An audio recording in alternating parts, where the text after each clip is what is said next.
안녕하세요, 어머니.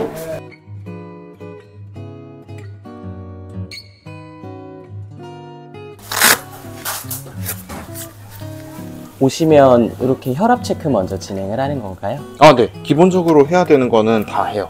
일단은 어르신 오늘 컨디션 체크하고 혈압 체크하고 당뇨가 있으시면 당뇨 검사도 하는데, 어르신 같은 경우에는 당뇨는 없으신데 제가 한 달에 한 번 정도는 그냥 팔로우업 느낌으로 하고 있어요. 근데 어르신은 전반적으로 다 컨디션이 좋으세요. 제 목표는 어르신 건강하시게 계속 꾸준하게 유지하는 거, 그게 목표인 거고. 어르신 오늘 혈압 약간 높으시네요? 약간 높으시네. 아침이라 그런가? 기다리더라고. 아, 진짜요? 아, 또 뭘 기다리셨어요? 이제 기다린 게. 기다리셨구나. 어르신 오늘 혈당 한 번만 잴게요. 어머니 혹시 식사 언제 하셨어요? 식사, 밥 언제 드셨어요? 몇 시쯤? 이렇게 아침에 언제 식사했는지 이런 것들에 대한 것들도 중요한가 봐요. 아, 그죠. 이제 혈당 같은 경우에는 이게 검사를 하는 기준이 공복시 혈당이랑 식후 2시간 혈당, 이렇게 두 가지를 보거든요. 뭐 지금은 큰 문제가 되는 수치는 아닌데 이것도 이제 판단하는 데 근거가 되니까. 그리고 규칙적으로 식습관을 갖는 게 중요하죠. 근데 어르신네는 잘 관리가 되셔가지고, 어르신은 파킨슨 때문에 이제 근육 같은 게 구축될 수도 있고 기능 저하가 많거든요. 파킨슨병 같은 경우에는. 그래서 근육을 풀어주는 과정, 그리고 이제 능동적인 운동이랑 수동적인 운동을 겸해가지고 하는 편이에요. 그래서 1시간이 되게 짧아요. 어르신 같은 경우는 1시간인데 어르신이랑 좀 이야기 나누고 하다 보면 1시간 금방 가요. 그럴 것 같아요. 짧아요, 진짜. 엄청 짧아요. 어르신 손 한 번만. 밀어. 네, 잠시만요. 그거는 뭔가요? 손 마사지기 네. 쓰는 건데, 네, 됐어요, 어르신. 제가 효율을 좀 중요하게 생각해서 큰 관절부터 먼저 하는 게 원칙이거든요. 발목부터 하는 게 아니라 몸에 있는 큰 관절, 경관절이나 큰 관절 먼저 하는데, 제가 다리 하는 동안 여기 쉬잖아요. 아, 효율을 극대화시키는 거네요. 여기 쉬잖아요. 그래서 여기 할 때는 여기에 뭔가 하고 싶은데, 손 같은 게 아무래도 말초 부위다 보니까 혈액순환 이런 거가 떨어질 수가 있어요. 그래서 그런 부분 때문에 먼저 이런 부분 시간을 쓰려고 하죠. 아버님 안녕하세요. 네. 1시간 정도 서비스 받으실 때 확실히 달라지는 게 느껴지시나요? 아무래도 좀 몸이 가볍죠. 1년 정도 같이 생활하셨을 때 우리 아버님이랑도 다양한 좀 에피소드들이 있으셨을 것 같아요, 선생님. 어머님이 밥 차려주신 거? 그게 저는 제일 기억에 남는 것 같아요. 방문간호 할 때 밥 차려주는 게 일반적이지는 않지 않나요? 한 번도 없었어요. 저 방문간호 하면서 한 번도 없었는데, 밥 먹고 하라고 네네. 그렇게 이야기를 하시는데 진짜 그때 좀 약간 눈물 날 뻔했어요. 저 원래 밥도 잘 안 먹고 다니는데 네네. 생판 남이잖아요, 사실. 저는 일하러 온 거고. 근데 막 밥 차려주시고 했는데 밥도 너무 맛있고 쉬엄쉬엄 하라고 하시니까. 아까 전에 얘기를 잠깐 들었는데 식사도 따로 한번 챙겨주셨다고. 그거는 뭐 점심시간이 걸렸잖아. 식사하세요 내가 그랬더니 또 막 그러지 않고 그냥 예 그러고 맛있게 드셨나요? 저도 되게 젊으신 분이어서 처음에는 조금 놀라기는 했는데, 저희 방문간호 해주시는 선생님 처음 만나셨을 때 기억나세요? 네, 저는 좋아요. 아들만 둘 있으니까. 아, 네. 고생하고 가니까 짠하고 힘들잖아. 간호사분들이 대체적으로 다 이게 서비스업이라 사람이 착해. 봉사정신 없이는 못하잖아요. 그럴 것 같아요. 간호사를 아무나 하겠어. 난 죽어도 못할 것 같은데. 지금 선생님이 하시고 많이 좋아졌어. 화장실도 막 다니고 너무 좋아요. 확실히 그 서비스를 받기 전과 후가 많이 달라지셨나요? 그럼요. 좋죠. 파킨슨은 굳어지는 병인데, 근데 사람은 다, 이 선생님이 오는 거 다 해줄 수 있어요. 그런 만족도가 있었기 때문에 1년 이상 또 꾸준하게 유지할 수 있겠네요. 오히려 싫으면 아예 안 하지. 그렇죠. 뭐하러 해. 의사 선생님들도 그런데 간호사 선생님들도 완전히 어디가 완전히 안 좋다는 걸 아시더라고요.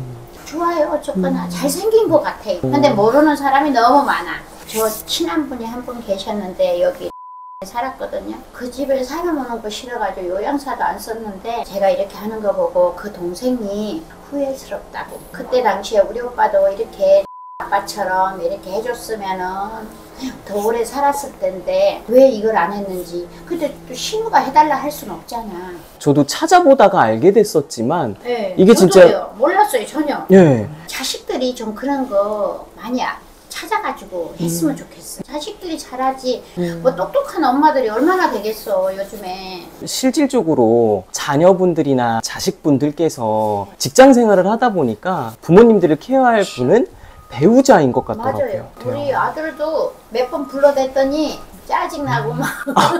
보호자분 이 얘기 나가도 되나요? 아니고 나가면 막 짜증내고 네. 그러더라고요. 근데 이제 생각해보니까 아들도 또 직장 다니는데 그렇죠. 저녁에 아빠가 선망 일어났다고 불러대니 밤에 만약에 왔다가 12시나 1시, 2시 돼서 가봐요. 또 직장 가면 그만큼 힘들잖아요. 그렇죠. 우리 할아버지는 오래됐어요. 지금 걸린 지가 한 17년 그 정도 됐어요. 근데 저 정도로 움직이시는데 다른 분들은 사람 오는 거 싫어가지고 안 쓰고 그러더라고. 그런데 막 기어다녀. 내가 하라 온다고 할 사람도 아니고. 그러면 그런 분들은 어떤 서비스를 받아야 되나요? 그러니까 뭐 병원에 다녀야 되겠지, 그죠?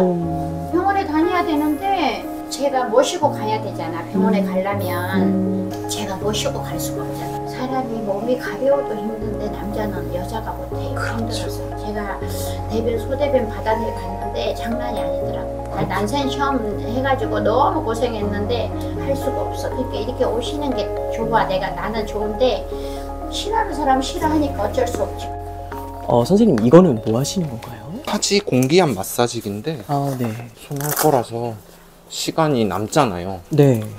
근데 굳이 다리를 놀릴 필요가 없다고 생각을 해서. 어떻게 서비스 제공을 하느냐에 따라서도 많이 서비스 질이 달라질 수 있겠네요. 그쵸. 근데 이건 병원에서도 써요. 그 혈압 낮으신 분들 네네. 하지에 이렇게 마사지 해가지고 혈액순환 돕는 데 쓰거든요. 좋더라고요. 어르신들도 좋아하시고. 근데 이것도 할 수 있는 사람이 있고 못하는 사람이 있어서 뇌졸중이나 파킨슨 환자들 중에 간혹 가다가 다리가 구축이 아예 돼버린 경우가 있어요. 이렇게 사자 다리처럼. 네. 그러면은 이거는 못하죠. 왜냐면 이건 직선이잖아요. 그렇게 곡선이 있어버리면 할 수가 없죠. 그리고 이게 어르신은 제가 강도를 알거든요. 몇 정도로 해야 되는지 아는데 너무 통증에 예민하신 분들도 있어요.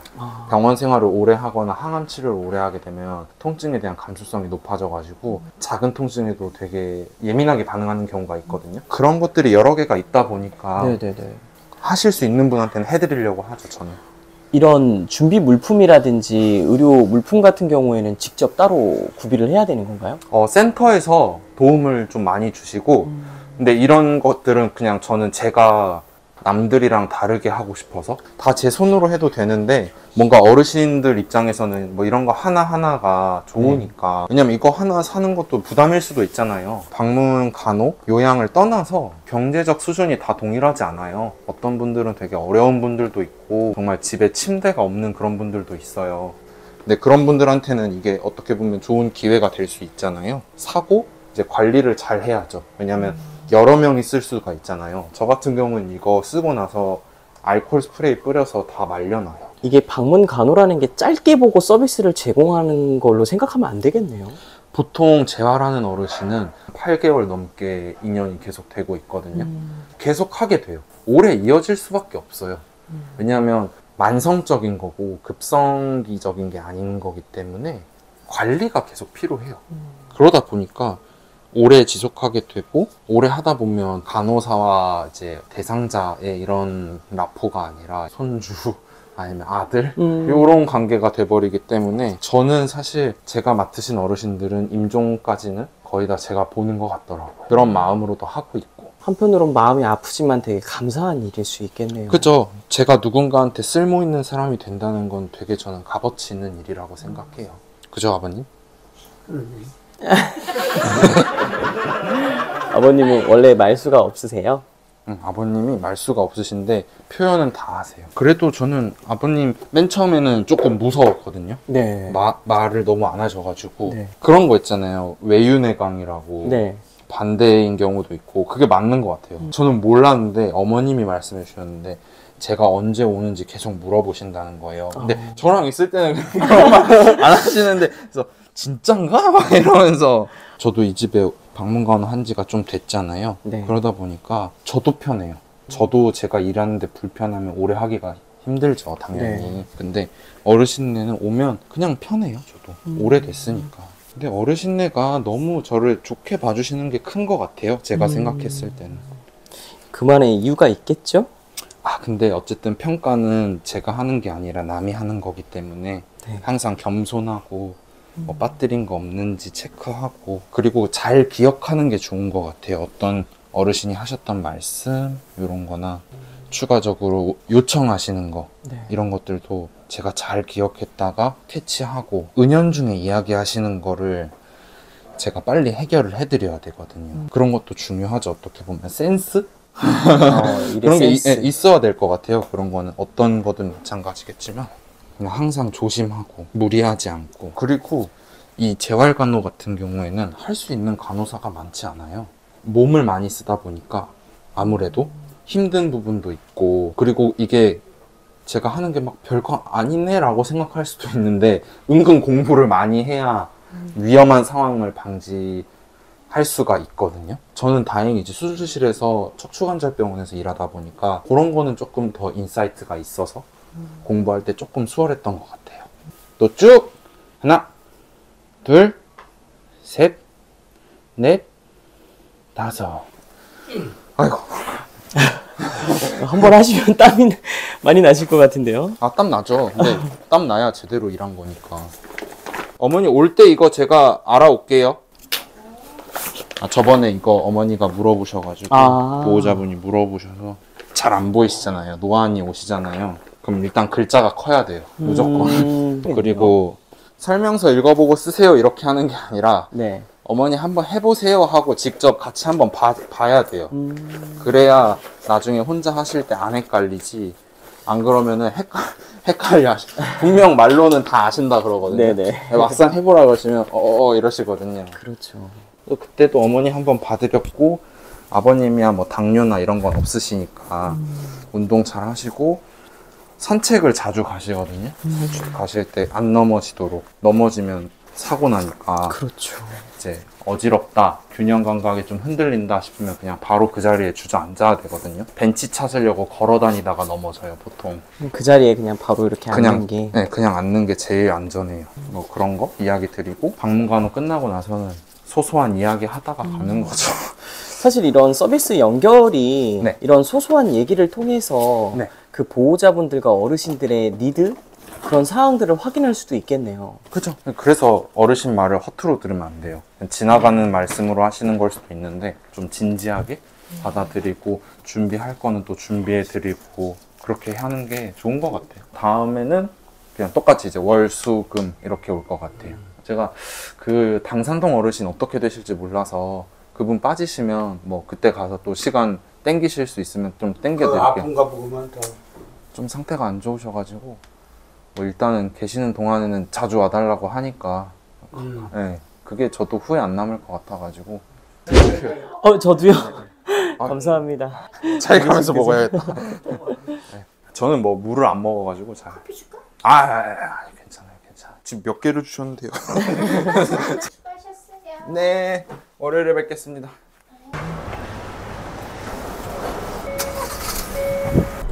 선생님 아까 전에 하시는 거 보니까 네. 나이 이런 걸 떠나서 네. 되게 보호자분이 신뢰를 많이 하시는 것 같아요. 아무래도 시간이 많이 됐고 어르신이랑 이제 어떻게 보면 관계 형성이 잘 된 케이스인 거죠. 모든 어르신이랑 다 잘 되진 않아요. 이게 어쨌든 사람과 사람으로 하는 일이기 때문에 어느 정도 이야기도 하면서 소통이 돼야 되는 거지, 제가 막 다가간다고 해서 다 받아주시진 않더라고요. 그래서 그럴 때는 조금 더 시간적 여유를 가지는 거고. 선생님 이렇게 그러면 하루에 몇 가정을 방문 간호해 주시는 건가요? 지금 경우에는 3건 이상은 안 하려고 해요. 동일한 서비스의 질을 유지하기 위해서. 네. 왜냐면 제가 체력적으로 힘들면 네. 이게 티가 난다고 하더라고요. 제가 막 지쳐 보이고 막 다크서클 내려와 있고 이러면 하는 어르신도 아이고 선생님 힘드시죠? 이런 이야기를 하세요. 지금 가시는 어르신은 어떤 어르신인가요? 원래는 이분은 뇌졸중 때문에 안 좋은 관절을 풀어주기 위해서, 이분도 재활간호였어요. 재활간호로 스타트를 했는데 폐렴에 걸리셨어요.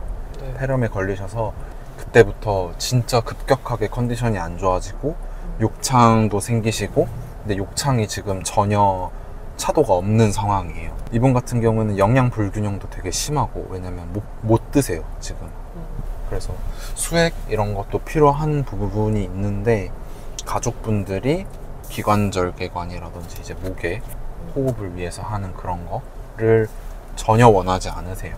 그런 거를 이제 연명치료라고 하는데, 집에서 돌아가시게끔 하려는 의지가 있으셔서 저는 이제 그거에 최선을 다해서 이제 도와드리는 거죠 사실은. 근데 저도 좀 마음이 안 좋아요 사실은.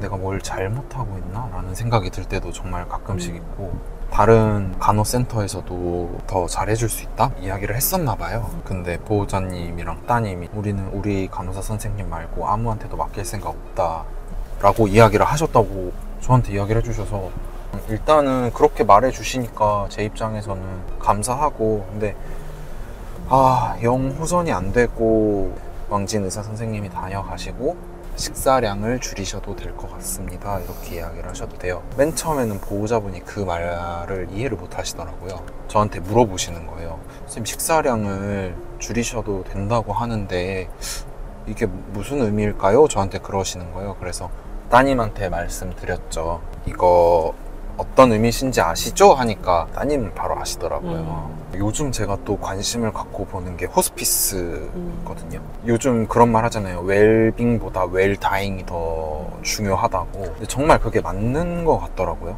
어르신들이 아무래도 이제 집에서 돌아가시는 게 가장 큰 바람이 아닐까라는 생각을 하는데, 그런 부분에 대해서 제가 도움을 드릴 수 있으면 정말 좋을 것 같더라고요. 그리고 이쪽 어르신은 너무 병약하셔서 저 혼자 다녀와야 될 것 같습니다. 존중합니다. 네, 감사합니다. 고생하셨습니다. 감사합니다. 기다려주셔서.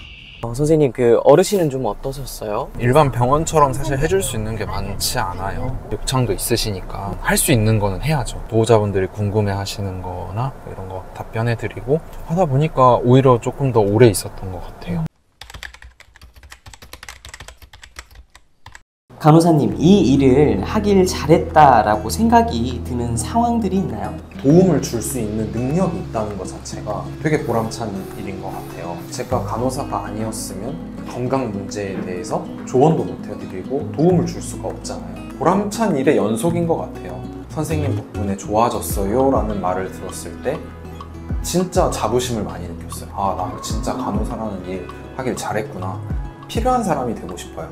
누군가에게 필요한 사람이 되고 싶고, 그 필요한 사람이 되기 위해서 분명 이제 필요한 자격 요건도 있을 거고, 인성적인 부분도 있을 거고, 많은 부분들이 이제 준비를 해야 된다고 생각을 하는데, 한 어르신에 대해서 제가 전담 간호사가 돼서 그 어르신의 과거력, 현재 병력, 주호소 증상 모든 거를 다 알게 되고, 그 부분에 대해서 올바르게 이제 교육도 해드리고 가이드를 해줄 수 있는 큰 역할을 맡게 돼서 지역사회에 간호사가 정말 필요하고 도움을 줄 수 있는 사람이 됐다는 거에 가치를 느끼고, 앞으로도 제가 성장함에 있어서 큰 밑거름이 될 거라고 생각합니다.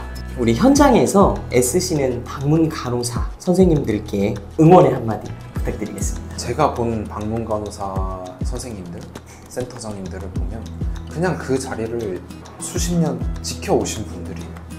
인정받기 위해서 일한 게 아니라 그냥 묵묵히 그 길을 걸어가셨던 분들인데, 그 길이 얼마나 험난했을지는 저는 감히 예상이 되지 않아요.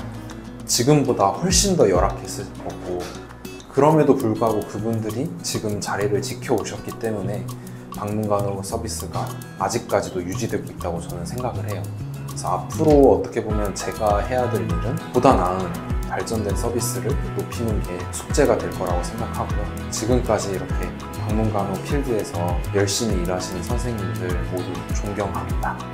올해 이루고 싶으신 꿈이나 목표 같은 게 있으실까요? 올해는 열심히 일하고요. 요양병원 나이트 근무도 하고, 방문간호도 계속하고, 규칙적으로 하는 블로그도 꾸준히 하고, 내년쯤에는 방문간호 센터를 열 생각이에요. 저의 어떤 간호 가치관, 행하고자 하는 어떤 방향성을 가지고 센터를 운영하면서 많은 분들에게 방문간호라는 서비스가 있다는 걸 알리고 싶고, 앞으로도 성실하고 근면하게 어르신들에게 방문간호 서비스를 제공할 수 있는 간호사가 되도록 노력하겠습니다. 이 모든 것들이 궁금하시다면 큐! 수고하셨습니다.